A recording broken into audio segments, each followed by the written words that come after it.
उत्तर gas, Gujarat gas दोनों में ही अच्छी स्ट्रेंथ है, लेकिन ट्रेड के हिसाब से गुजरात गैस बेहतर दिख रहा है, जहां पर अगर आपकी पोजीशंस हो तो डेफिनेटली होल्ड कर सकते हैं। ये व्यू राजेश जी का है। लेकिन महंगाई की मार सिर्फ आम लोगों की जेब पर ही नहीं पड़ रही है, कंपनीज भी इससे छूती नहीं है। दरअसल कमोडिटी की कीमतें बढ़ने का जो असर है वो एफएमसीजी कंपनियों के स्टॉक्स पर दिख रहा है। मार्जिन गिरने की आशंका से शेयर्स में लगातार प्रेशर है। पूरी रिपोर्ट सुमित के पास से चलते हैं उनके पास। सुमित, बताइए क्या चिंता है एफएमसीजी कंपनीज की? मार्जिन पर कितना प्रेशर एक्सपेक्ट किया जा सकता है और स्टॉक्स की परफॉर्मेंस इस साल की शुरुआत से देखें तो कैसी रही है? देखिए, इस पूरे सेक्टर में आप एक आईटीसी को दरकिनार रखिए कि वो आईटीसी इस समय आउट परफॉर्म कर रहा है और एक बढ़िया तेजी के साथ है, नए हाइज के आसपास है, तो उसको तो एक साइड में रख दीजिए।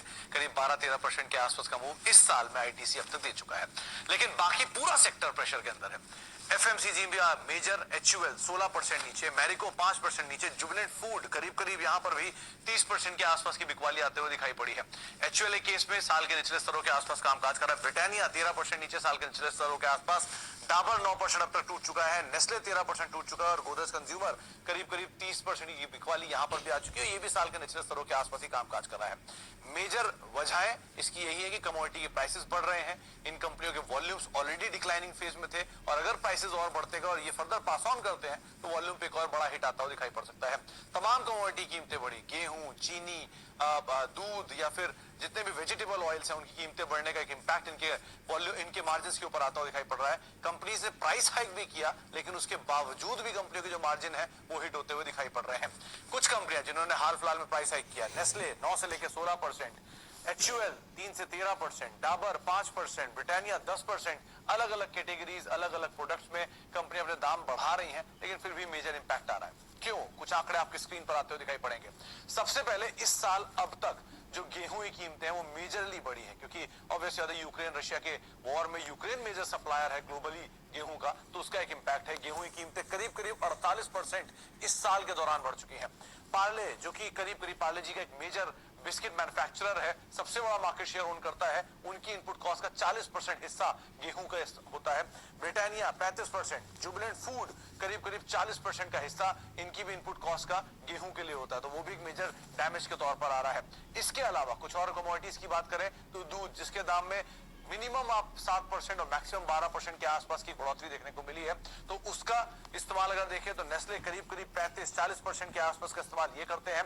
जुबिलेंट फूड, इनके लिए चीज एक बड़ा इनपुट प्रोडक्ट है। इनकी टोटल अगर आप रॉ मटेरियल देखेंगे उसमें 200-250 करोड़ रुपए के आसपास सिर्फ चीज कंजम्पशन है, तो करीब 40% इनके भी हिस्से का इनपुट कॉस्ट के हिस्से का आता है, तो इनके लिए दूसरा बड़ा डैमेज ये हो सकता है।